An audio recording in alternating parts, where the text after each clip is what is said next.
The sun rose over the streets of Chicago, bathing the buildings in golden light. Emily Woker hurried down the sidewalk, her folder of documents clutched tightly under her arm. Today was a crucial day, the interview she had prepared for weeks. Her heart pounded as she anticipated every word she would say in front of the selection committee at Best State Enterprises, one of the city's most prestigious firms. This was her chance to change her life, and she wasn't going to waste it. As she rounded a corner near a busy intersection, the screeching sound of tires made her stop in her tracks. She looked down the street and saw a small, golden-coated dog lying on the asphalt, clearly injured. Without hesitation, she dropped the folder and ran toward it.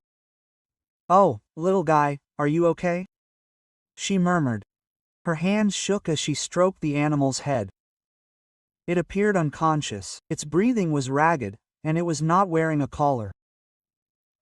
She looked around for help, but passers-by walked past, too busy with their own lives.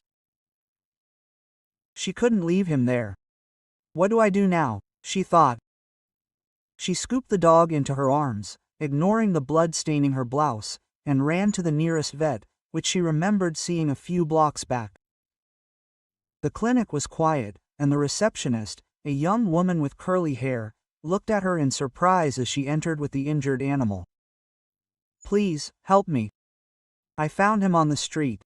He was run over," she said, trying to keep her composure. The vet quickly appeared and took the dog from her arms.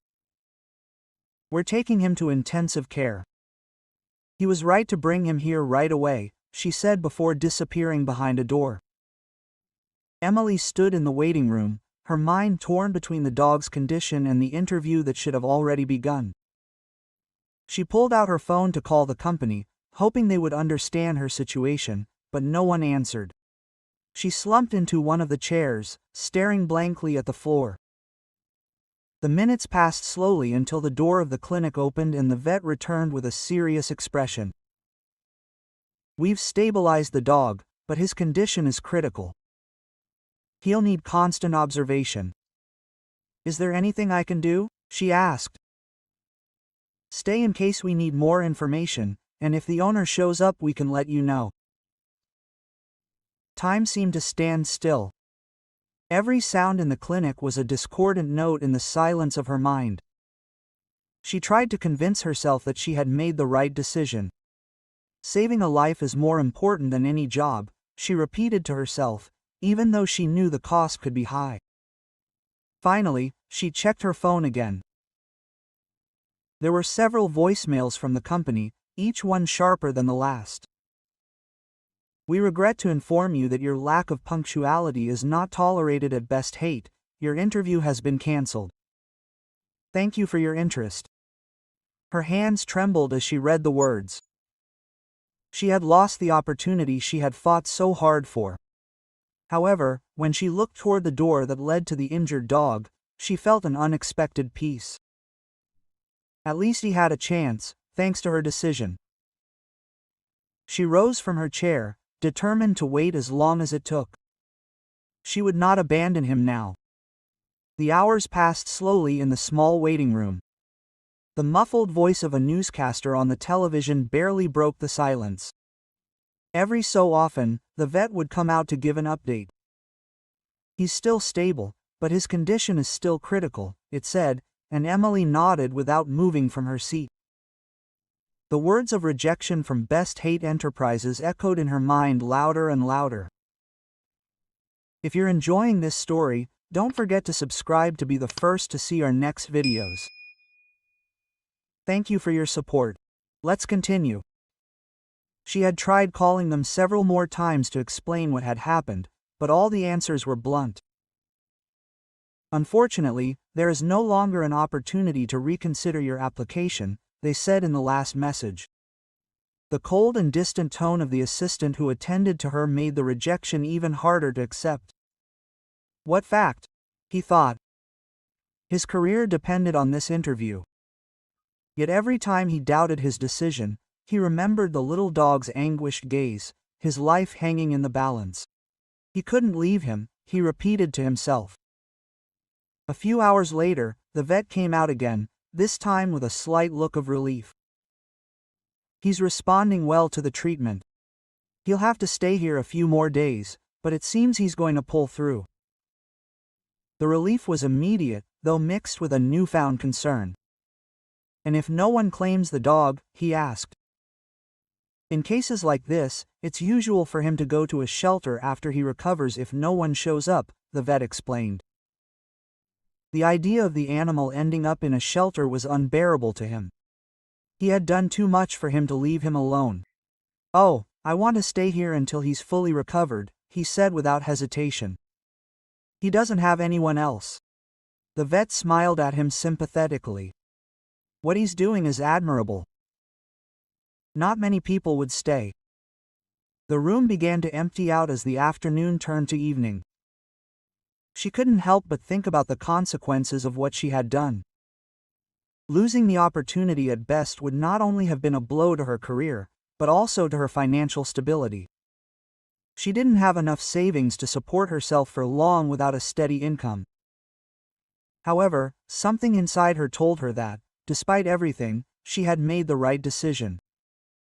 As she left the clinic for a moment to get some fresh air, she took out her phone and began searching for job offers. The few responses she had received in the past few days were not promising, but she couldn't afford to give up. She sent off a couple of quick applications and went back inside. The receptionist was watching her curiously. "It's strange to see someone so committed to an animal they don't even know," she said. "I guess it's because I feel like it's my responsibility." Now she had no one else and I was there. "I couldn't just ignore it," Emily replied, feeling a little more confident in her actions. That night, as she returned to her small apartment, reality hit her hard. Her resources were running out, and now she had a new responsibility: taking care of the dog if no one else showed up. Sitting on her bed, with the lights off, she decided she would do whatever she could to make it through. There's always a way, she told herself, though doubt still lingered in the corner of her mind. The next day, Emily returned to the vet clinic. As soon as she walked through the door, the receptionist greeted her with a tired smile. "The little guy is still stable. You can come in and see him if you want." She didn't hesitate. She stepped into the recovery room where the dog lay on a small gurney hooked up to several monitors. His golden fur, though dirty and matted, gleamed in the dim light of the room. She slowly approached and gently stroked his head. "Hello, little guy. Hang in there, please. We're in this together." The vet came in shortly after, checking the machines and making notes in a notebook. "He's getting better, but the next few days will be crucial. We need to continue with the medications and intensive care." "I understand," she said, feeling a mix of relief and concern. "How much will all this cost?" The vet hesitated for a moment before answering. "For now, including the days he's already spent here and the necessary treatments, the bill comes to $1,200. Unfortunately, since he's homeless, there's no one else responsible for covering the expenses." The figure hit her like a gut punch. She'd been saving up to pay for rent and some basic expenses while she found a job, but that amount took up almost everything.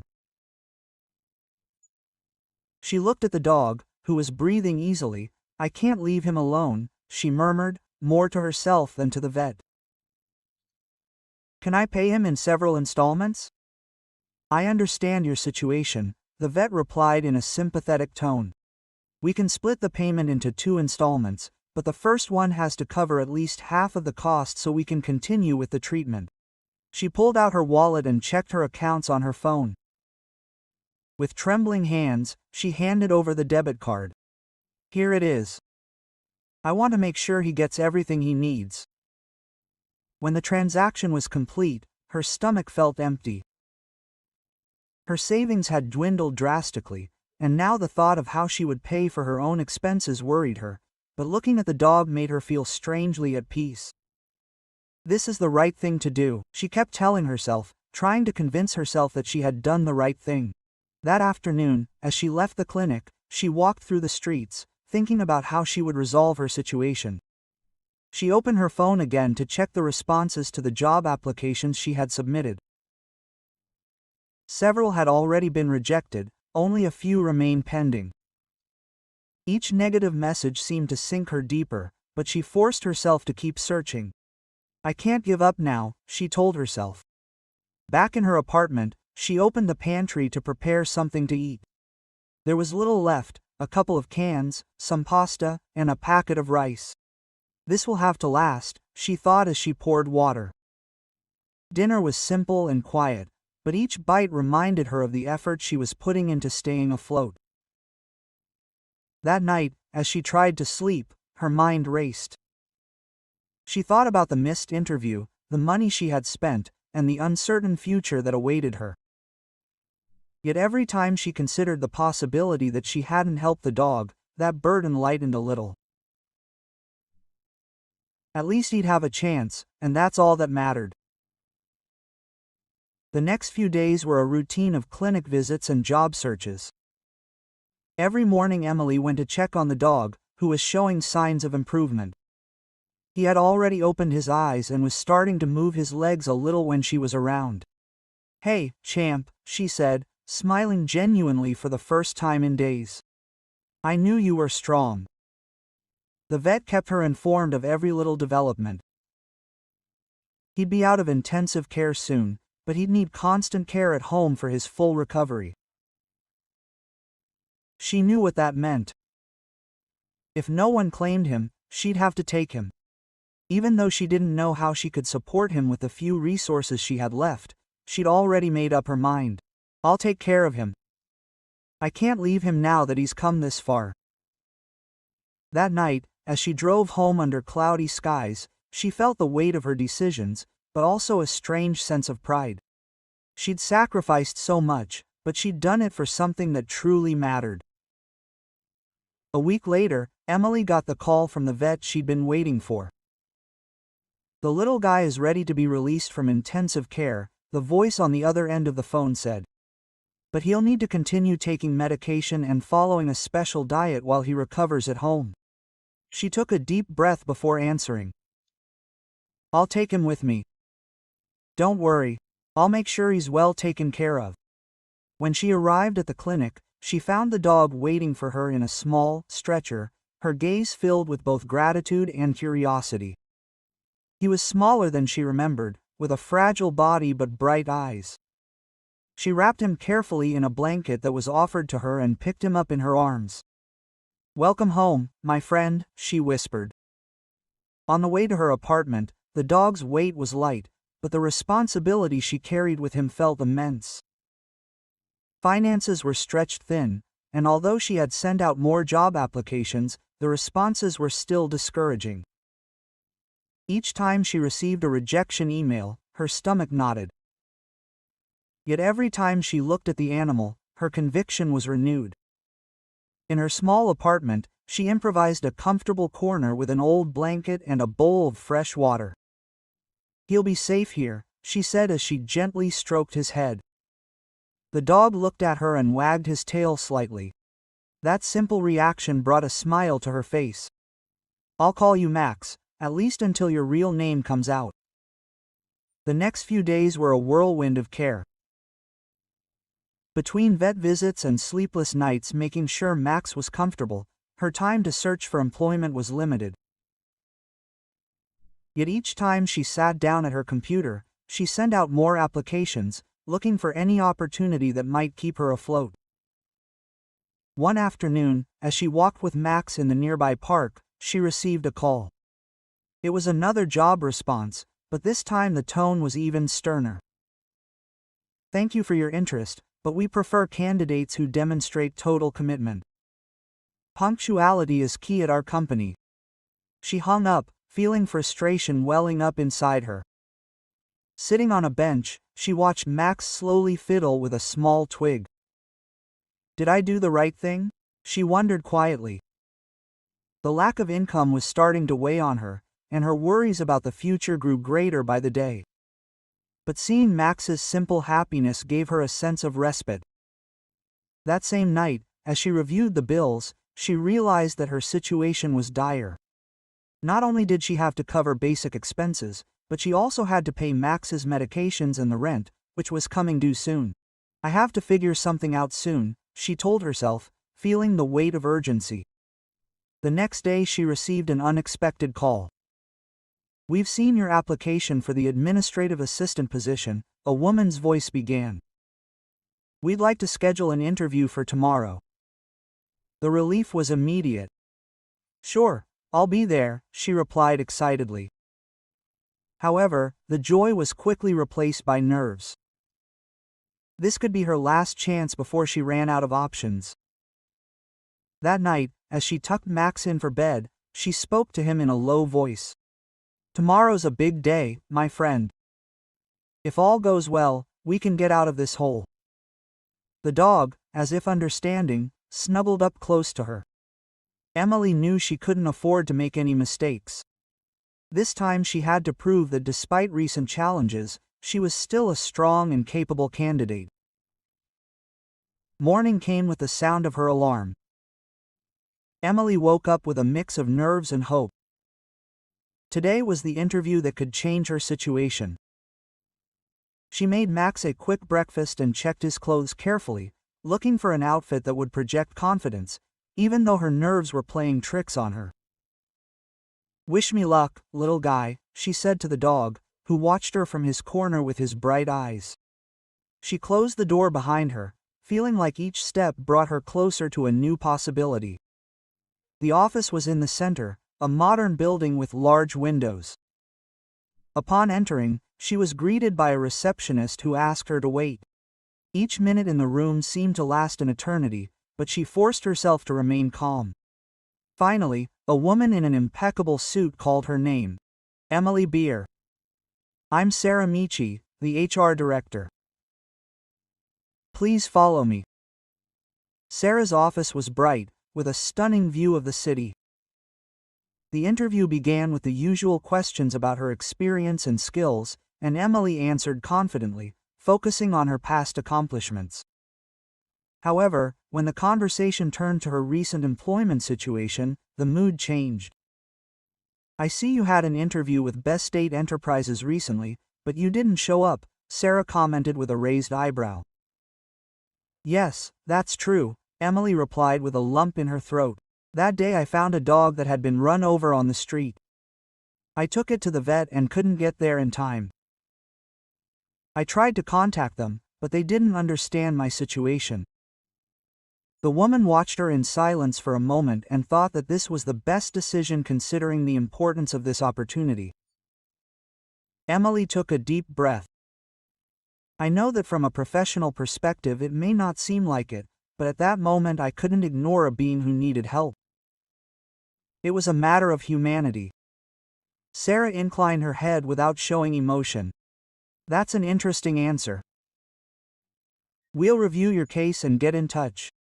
As she left the office, she felt a weight on her chest. She wasn't sure if she had convinced Sarah, but she knew she had been honest. "Whatever happens, I don't regret it," she thought as she walked home. That afternoon she returned to her apartment where Max greeted her enthusiastically, his tail wagging. "At least you're always happy to see me," she said with a tired smile, flopping down on the couch. The phone rang shortly after. It was an unfamiliar number. When she answered it, she heard a kind but serious voice. "Miss BKER, this is Sarah Michi. I've been thinking about what you said today, and while our policy wouldn't normally allow it, your story touched me. We think you might be a good fit here. Could you start next week?" The surprise left her speechless for a moment. "Yeah, sure. Thank you so much for this opportunity. I won't let you down." As she hung up, she hugged Max tightly. "We did it, my friend. This is just the beginning." The days passed quickly. Emily started her new job, grateful for the opportunity she so desperately needed. While the salary was modest, it was enough to cover her and Max's basic needs. Her life began to stabilize, but she still felt an emptiness, a mix of tiredness and longing for everything she had lost in the past few weeks. One afternoon after work, she decided to take Max to the park to clear her head. The dog, though still recovering, was showing more energy each day. He scampered happily through the bushes, as she watched him with a smile. Sitting on a bench, feeling the gentle breeze, gave her a moment of peace. Suddenly, the loud screeching of tires caught her attention. A black limousine pulled up abruptly at the edge of the park and a well-dressed man hurried out. His eyes, filled with concern, darted around the place until they settled on Max. "Toby, I finally found you," he exclaimed as he quickly approached. The dog, upon hearing the voice, turned and ran toward him with boundless excitement. The man knelt down to hug him, receiving a shower of licks on his face. "I've looked everywhere for you. I thought I'd never see you again." Emily froze, processing what had just happened. Max had an owner. With a heavy heart, she approached the man. "Excuse me, this is your dog. I found him run over a few weeks ago. I've been taking care of him ever since." The man stood up, still holding the dog lovingly. "Yes, he's mine. He escaped from my mansion when I wasn't looking. We've been looking for him for days. I'm Jonathan Cole." Emily blinked, recognizing the name. Jonathan Cole was the tycoon behind Cole Industries, one of the most influential companies in the country. She felt a mix of relief at having found the dog's owner and sadness at the realization that she would soon have to say goodbye to Toby. "Thank you for saving him," Jonathan continued, a warmth in his voice that belied his imposing appearance. "I don't know how to thank you." "Where did you find him?" "It was near the center. I took him to the vet right away, but I missed an important interview because of it," she explained, her words still a little sad. "I tried to explain it to the company, but they wouldn't understand." Jonathan frowned. "What company was that?" "Best Hate Enterprises," she replied, looking down at the floor. The man immediately picked up his phone.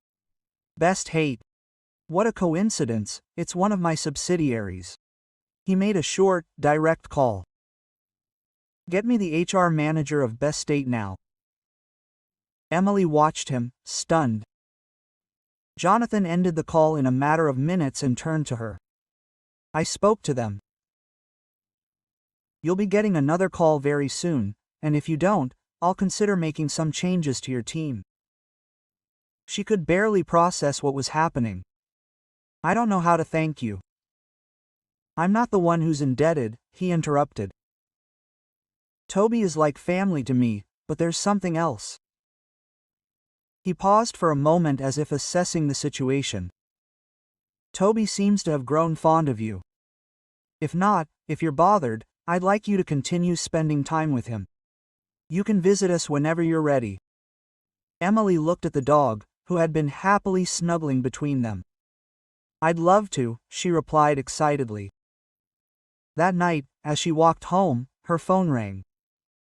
It was Best Hate.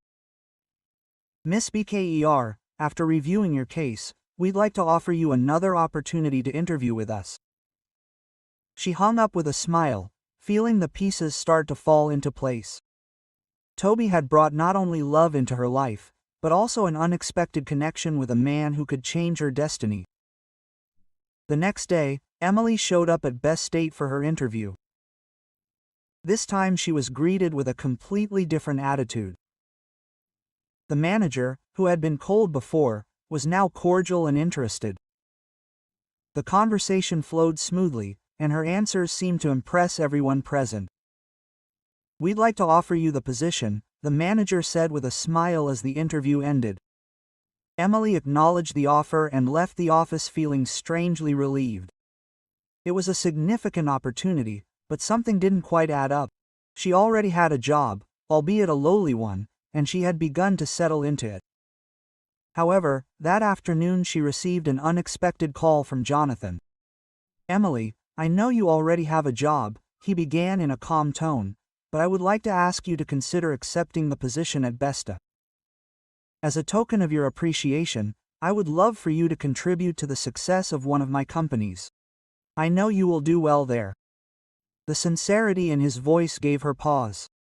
She knew that turning down such a direct request was not easy.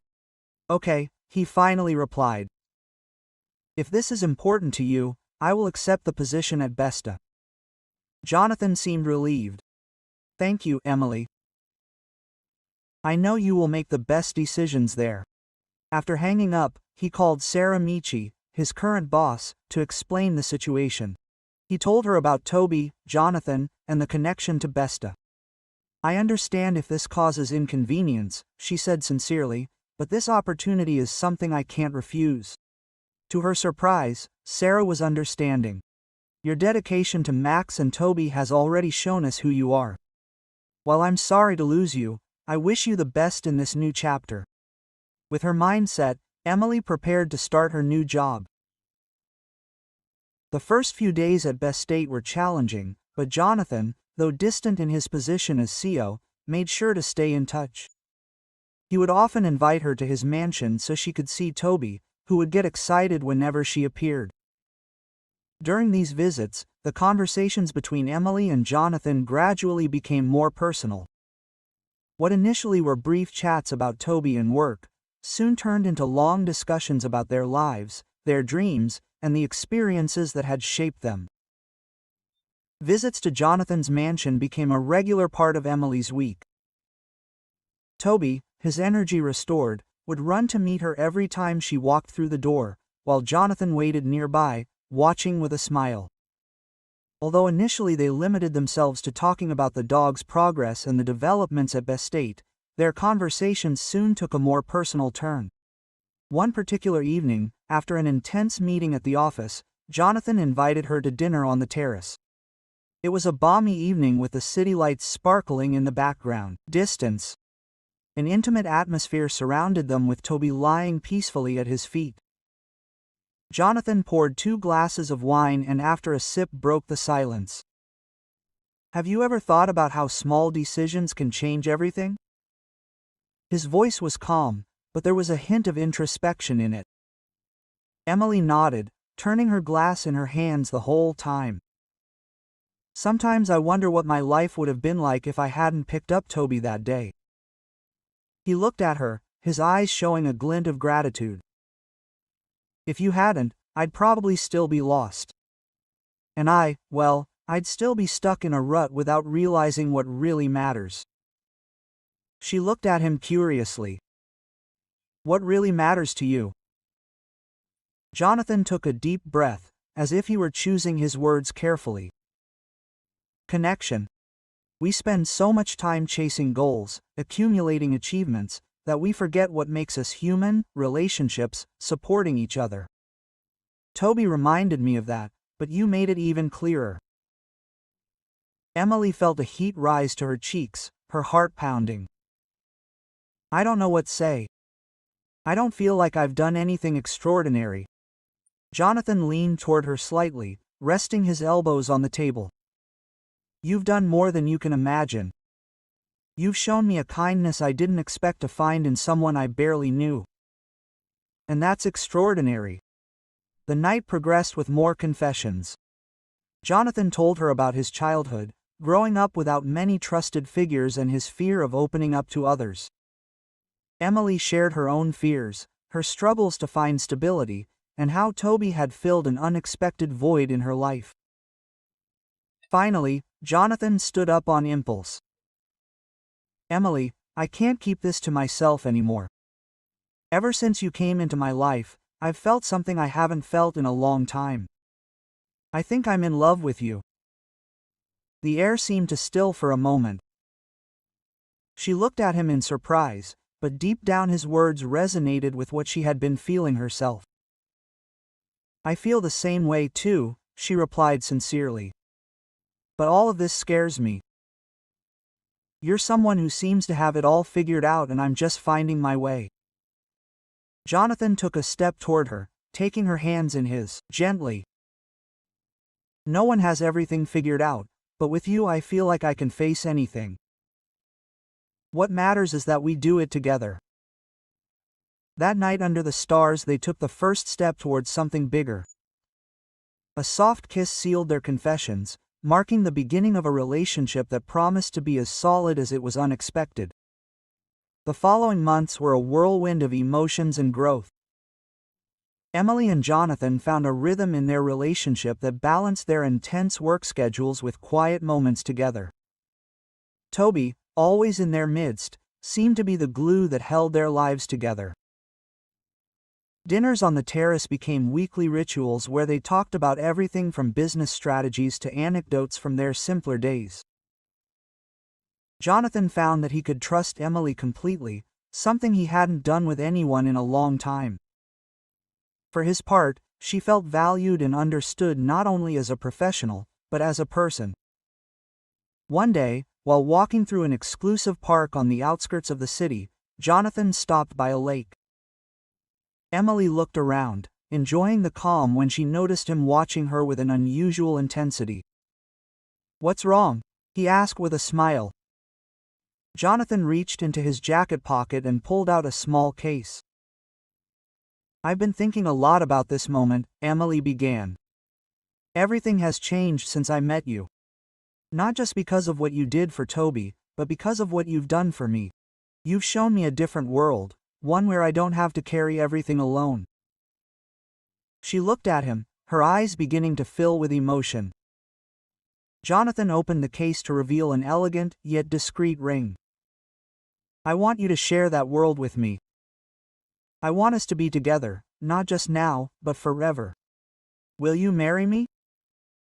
The world seemed to stop. Emily felt a wave of emotions wash over her. With a smile that reflected all the happiness she felt, she replied, "Yes, I want to marry you." Quote. Jonathan placed the ring on her finger and they both hugged each other while Toby barked happily at her feet, as if he also understood the importance of the moment. The wedding was an intimate event held in the spacious garden of Jonathan's mansion, with the city as a backdrop. In attendance were their closest family, some friends and, of course, Toby, who wore a small bow around his neck. From that day on, Emily and Jonathan began a new life together. She continued to shine in best state while he balanced his role as an SEO with his role as a husband. Together they formed a family where trust, respect and love were the fundamental pillars. Every step of the way, Toby was there, reminding them how a seemingly simple decision can change lives in ways they never imagined. Thank you for joining us until the end of this exciting story. If you haven't subscribed yet, we invite you to do so now. Like and activate the bell so you don't miss any of our future posts. Leave us a comment and tell us from which country you are watching us. I'll see you in next story.